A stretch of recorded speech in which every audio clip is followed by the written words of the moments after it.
Welcome back, students. Today we'll be talking about organizational citizenship behavior. This is divided into three sessions. This unit is going to be divided into three sessions. And overall, the unit objectives will be to understand the concept of organizational citizenship behavior, which is called in short OCB. Hereafter, I will be I will term it as OCB, which is the short form acronym of organizational citizenship behavior. The second objective of the unit is to learn the dimensions and implications of OCB, and then also to learn how to measure OCB. In today's session, the objectives are to understand the meaning and definitions of OCB, explore the evolution of the concept of OCB, and view the perspectives of researchers while explaining the concept of OCB. What is this OCB? Organizational citizenship behavior. In a workplace, to certify someone as good employee, certain quantifiable traits are looked for in the performance appraisals. Am I right? These quantifiable traits mostly focus on actions that are expected out of the employee as mandated by the designation of the employee. Organizational citizenship behavior is a term that encompasses anything positive and constructive that employees do of their own volition, which supports co-workers as well as benefits the company. Nobody asks them, it's not a mandate. Nobody asks them to do, but on their own they do it. In organization, most of the employees are under an impression that their primary duty is to do the work which is assigned to them. That is pretty common. They tend to stay away from behaviors which they think might put them into trouble. Let me not interfere into it. Let me not think more about it. Let me focus only on my work. So thus they focus on delivering the work that is acceptable and beneficial to the organization. They think that's their role. Only focus on the work which is acceptable as well as beneficial to the organization.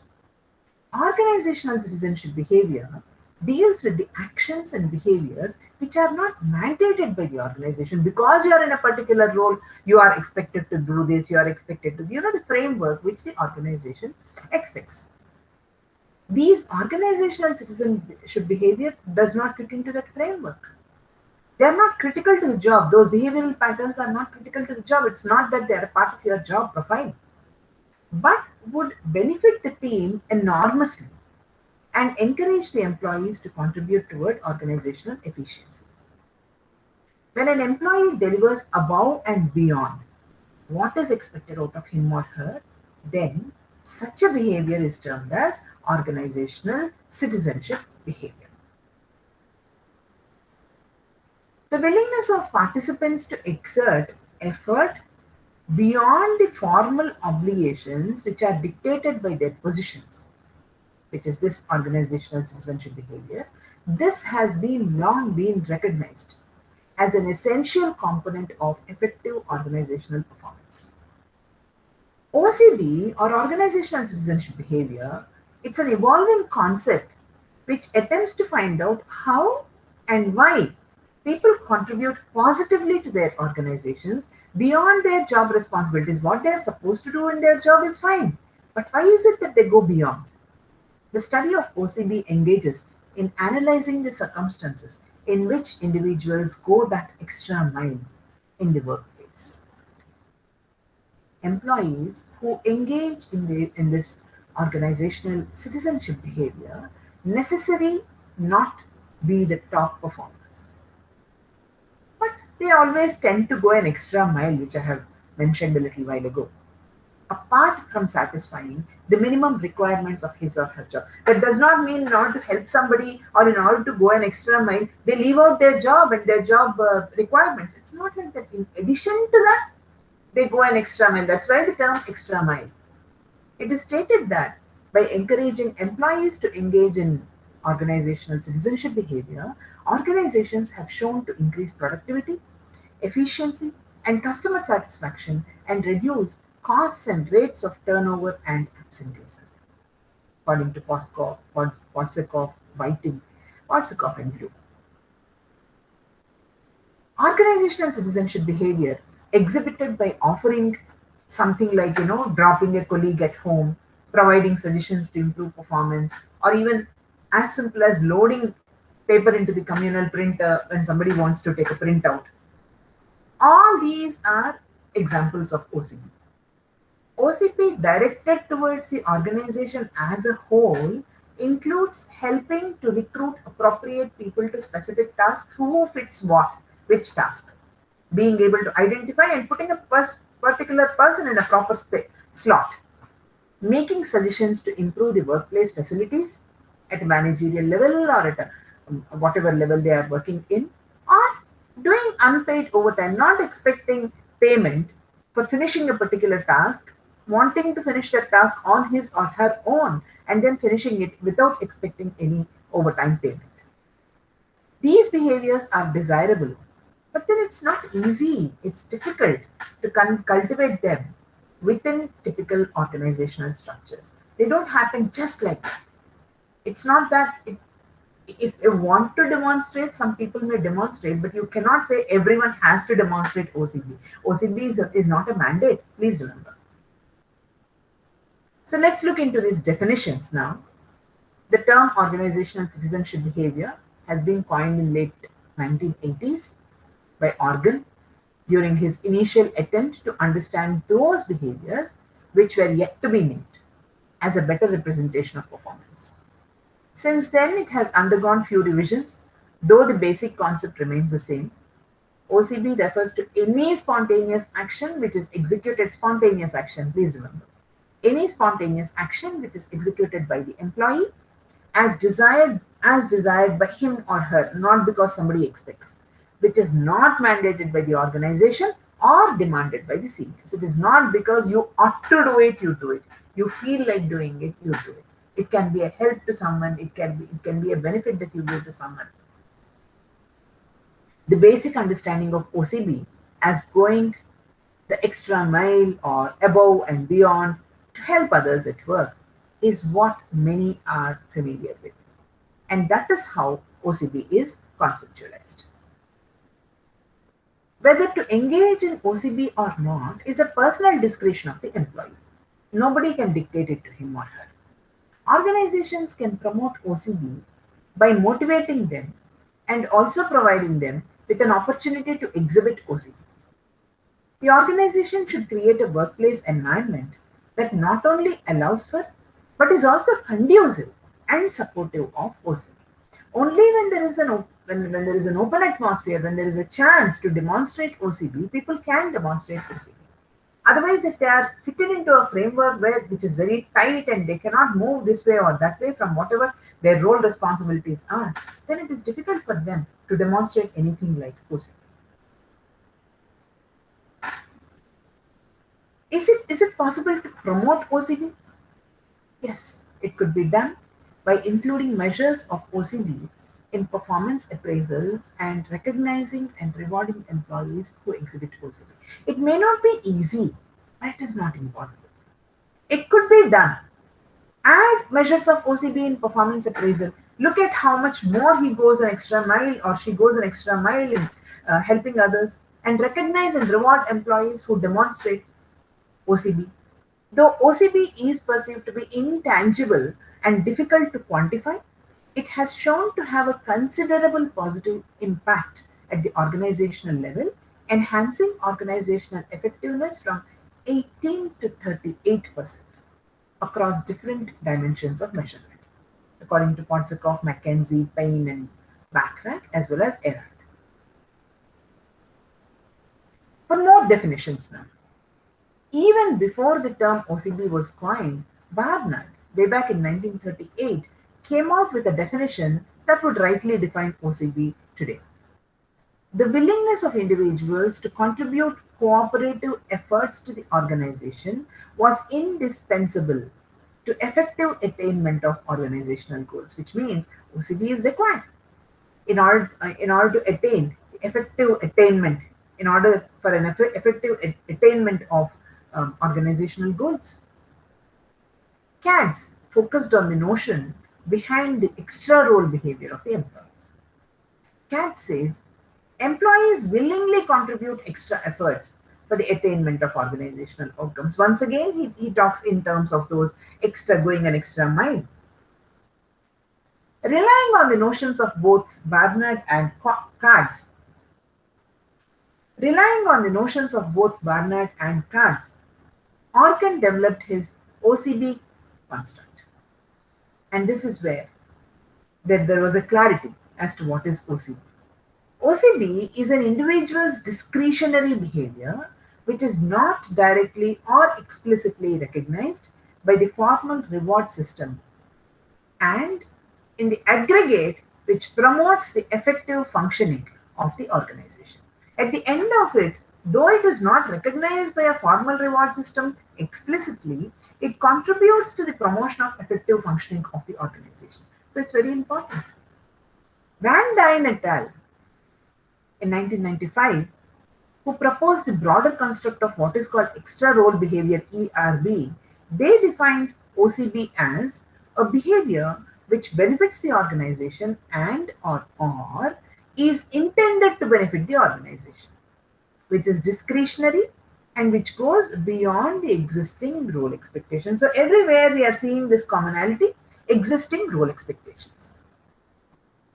An employee extending a helping hand, for example, to a newcomer who is struggling with learning certain things, or helping a colleague in his task or volunteering to change shifts are few typical examples of OCB.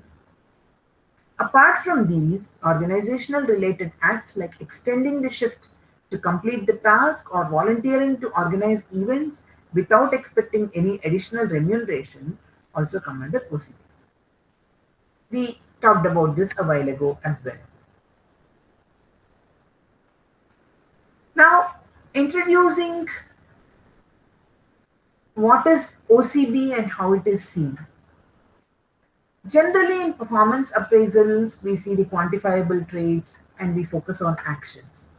Whereas when it comes to OCB, it refers to the positive and constructive acts wherein you support your co-workers and in turn benefit the company.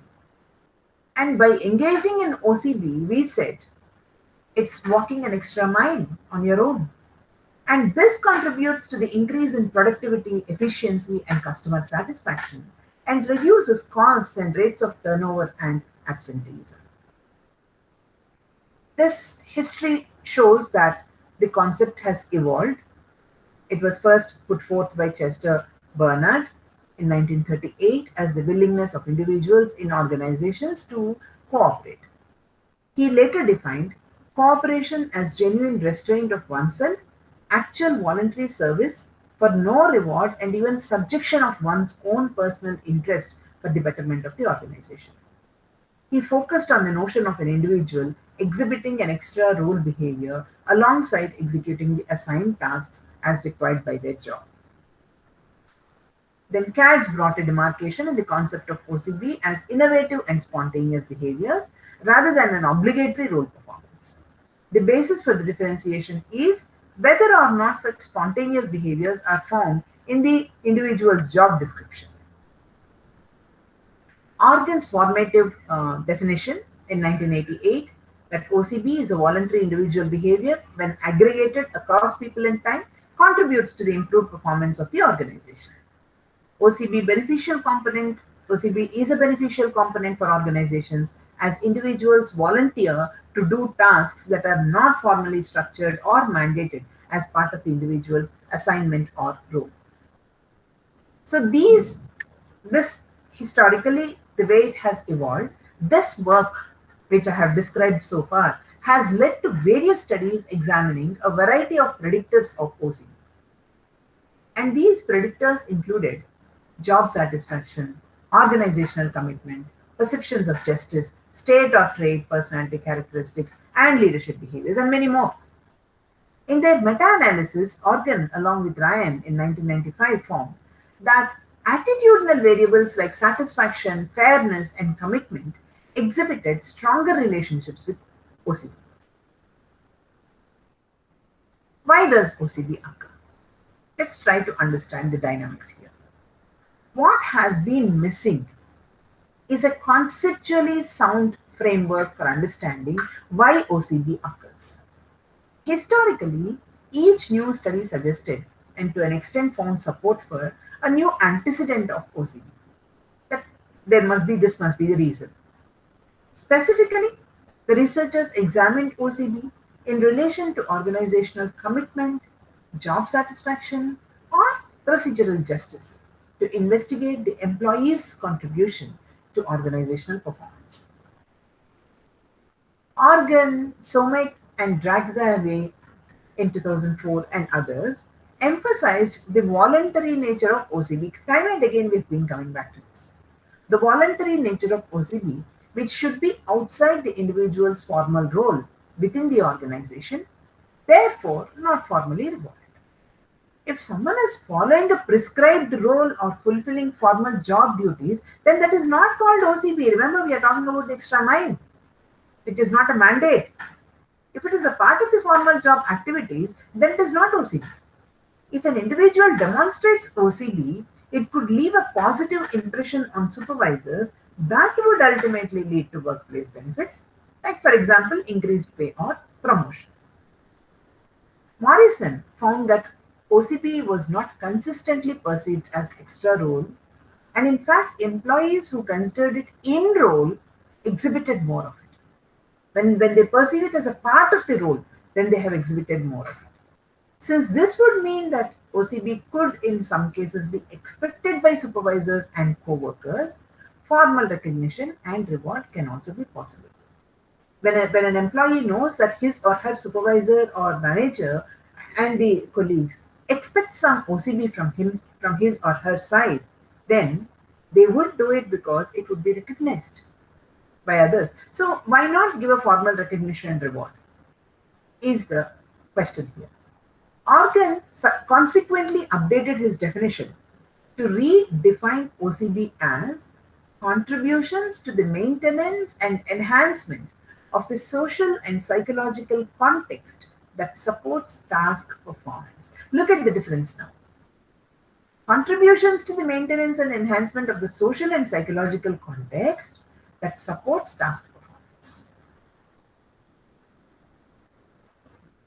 In this redefinition, OCB is still considered distinct from task performance since it is not explicitly linked to any formal job requirement or reward. Nevertheless, employees can be aware of the opportunities from OCB. Halves-Leban and Bellairs integrate into their definition from the point of view of the individual's motivation that people are motivated to select behaviors that give them the best opportunity to achieve their future goals with respect to work, which often manifests as OCBs. So, different researchers have viewed the concept from different ways and put together OCB, in summary, is still that extra role behavior which need not necessarily fit into the expectations of the work but may contribute in one way or the other to the enhancement of the role as well and to the recognition or reward that a person may get as well. In the next session, we will talk more about it. Thank you.